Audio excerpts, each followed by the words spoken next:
today about the role of 21st century engineering for the development of sustainability. Before we actually embark on the word sustainability, let's also start looking at what is this engineering profession all about. It's a profession which actually applies knowledge from different disciplines to develop processes, products, services for the benefit of the society, for the benefit of the mankind, and also to improve the quality of life. In fact, it is over the years the engineering profession which has revolutionized practically all aspects of the human life by enhancing variety of things in the world. Improved food production, textiles, communication, transportation, going to the moon, exploring the space, making equipments and devices for the defense of the nations. And of course, if you can see, every aspect of human life has been included as part of this. While doing all this over the years, it certainly spurred the industrial revolution, as all of you are aware of. But it has also left some adverse impact as far as the planet Earth is concerned, and the life on the Earth is concerned. And what are these adverse impacts if you look at? They are basically in large numbers, but a few of them, as you all know, the global warming, the pollution which is taking place, the rising demand for the energies, diminishing resources, a vast difference between the haves and have-nots, and what not.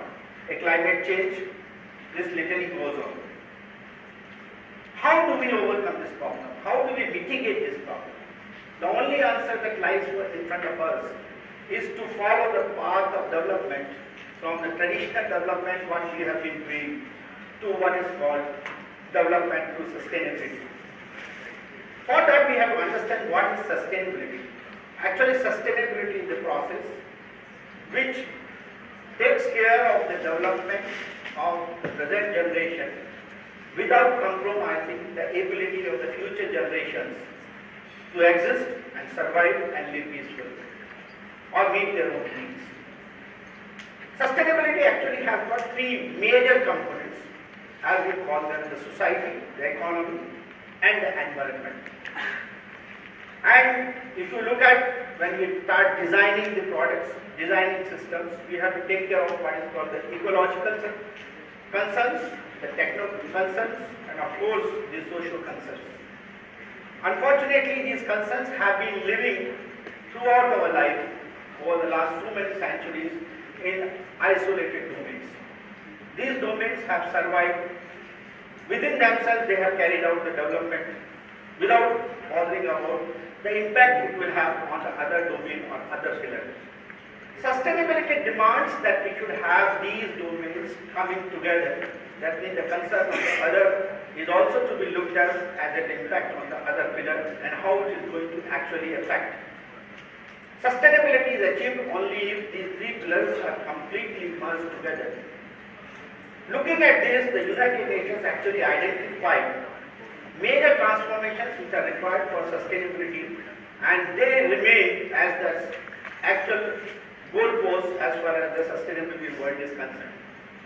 A few of them are very important, like we have to look for, as part of the sustainability, an energy revolution which is going to bring in almost about 80% reduction in the carbon dioxide emissions. We have to also start looking at how to increase our food productivity to by almost about 70% higher. We have to also start looking at a world which is going to be an urban world. We can't be always encouraging the migration of people from the rural areas to the urban areas.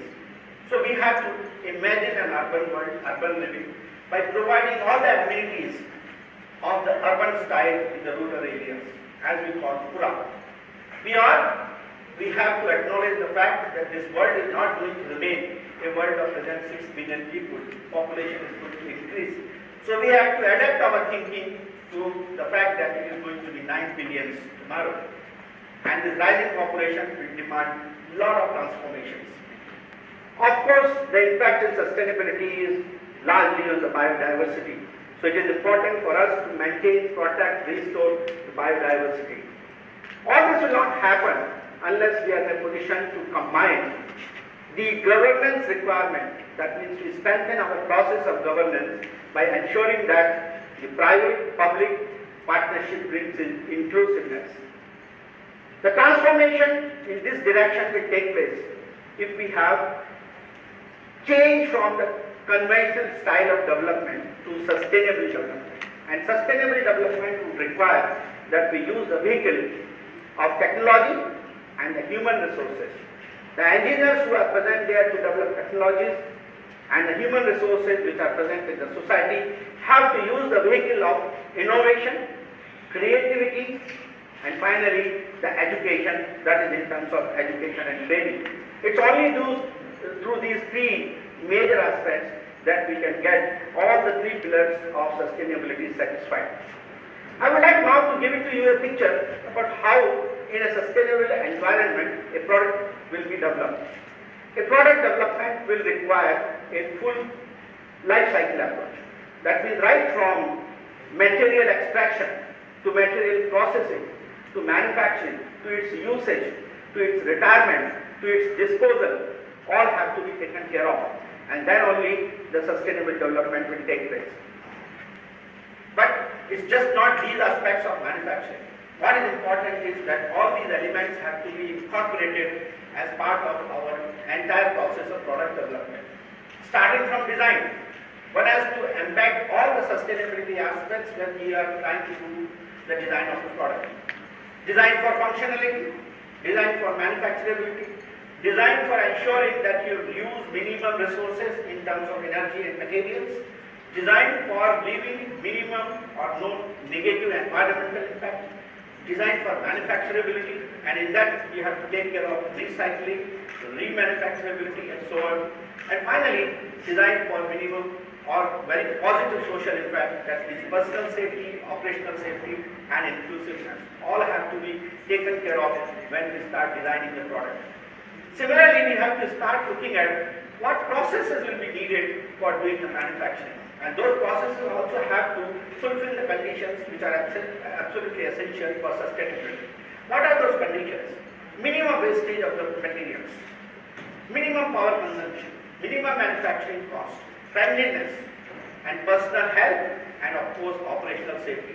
All of them have to be embedded as part of the system. And what we are looking at today is changing or transforming the complete process of product development and manufacturing from purely material to manufacturing to use to what is called material to material processing to manufacturing to use, retirement and disposal. This is the 6R, and more emphasis on the aspect of reuse, that is recover, recycle, redesign, reduce, and remanufacture, reuse, and then disposal. That means we are changing over from today's 3R scheme to almost 6R scheme. Obviously, this will change completely the manufacturing process.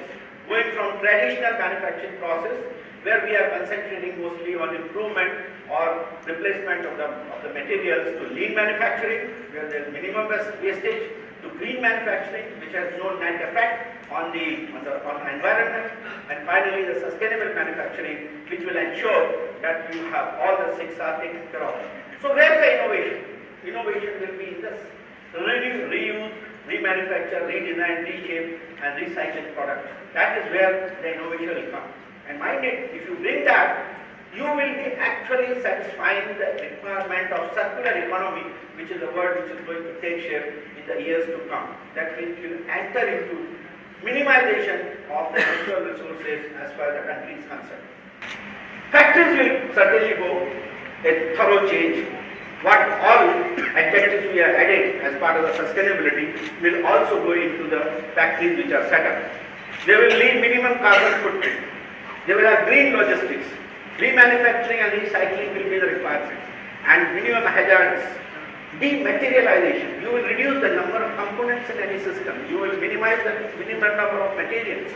You will have almost all processes which are covered through mechatronics. You will have full life cycle approach. Zero emissions. No wastage. All that will take you And not only the factory will be a place for creation of wealth, but it will also ensure that the communities living around it also form part of the supply chain management, thereby a growth and inclusive growth will take place. Friends, education is something which is very important to bring sustainability. Unless we bring sustainability as part of an integrated approach to education, we will not achieve our objectives. And that is where the engineering education will have to take care of during their curriculum, during their student life, during the research programs, during mission planning, during operations, during your professional development, during your programs for community reach and outreach, and also awareness to the society. Finally, one should be in a position to integrate through a legislative process so that there is a uniformity of action that is essential for that.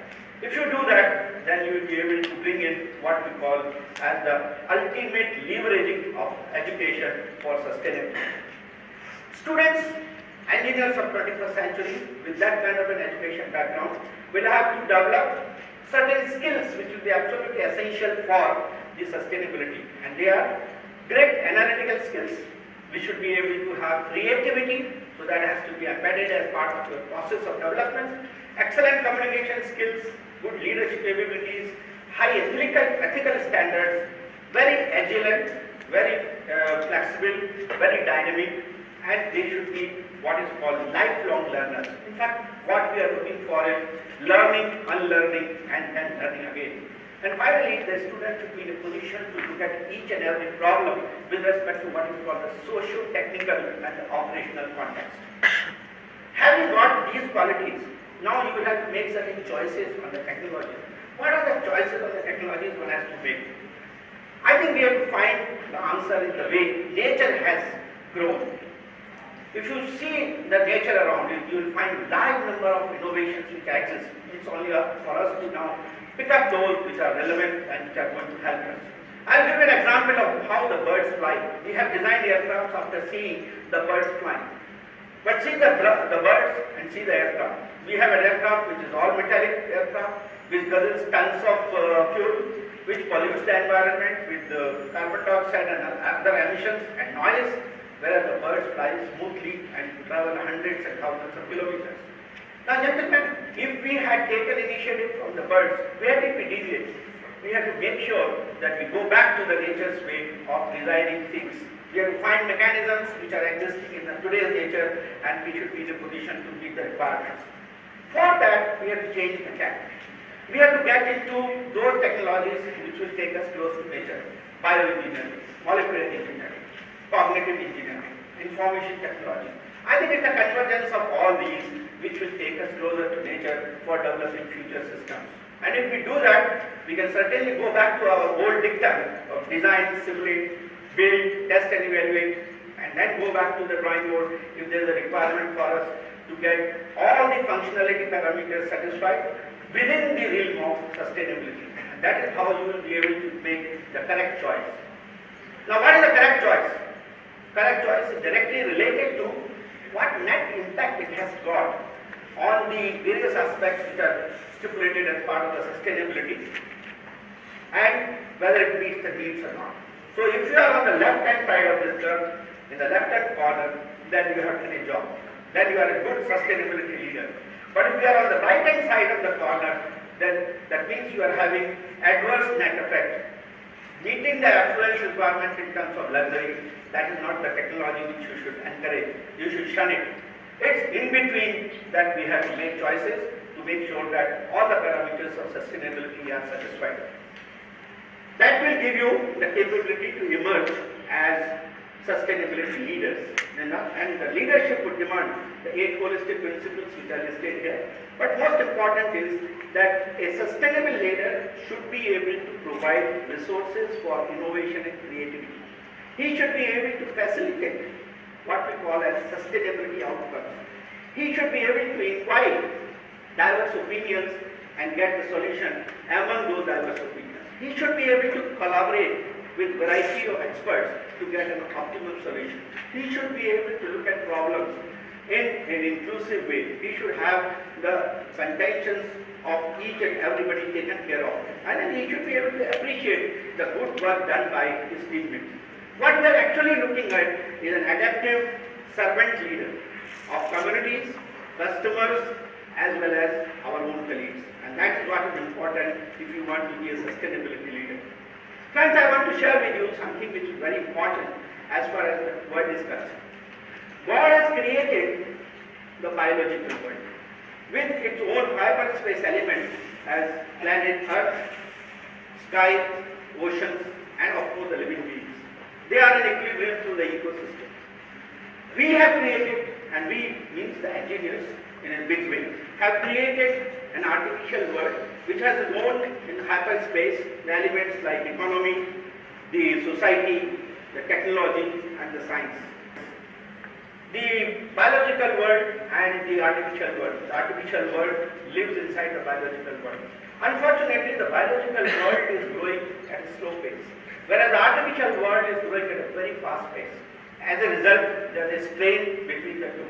This is called Lippmann's ecological dynamics. Now, if this strain is there, that means fractures will take place. In the artificial world, you have another problem, and that is related to what are the problems of inequilibrium inside because of the various communication gaps within the hyperspace. As a result, you see what today you see are the fractured societies, conflicts arising, a large have and have-nots divide, digital divide, rural-urban divide, all kinds of problems. There is no communication within themselves. And there is no communication between the artificial world and the biological world. Why this communication is not there? Who will be able to make this communication to bring some kind of semblance in these two worlds? It's the man, because man has created artificial world. He is a common element. And how does the man do this? He has to do it through the language of sustainability and with the perspective of Shastra, which is related to spirituality, ethics, and professionalism. If we can do that, then we can remove this dilemma which is happening to us. Friends, education is the lever which will be able to help us to build the sustainability. It is a major. Education for sustainability development is major, and that is the handprint. Everybody talks of leaving the footprints.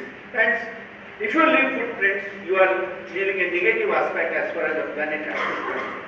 It's through education and sustainability that we create handprint.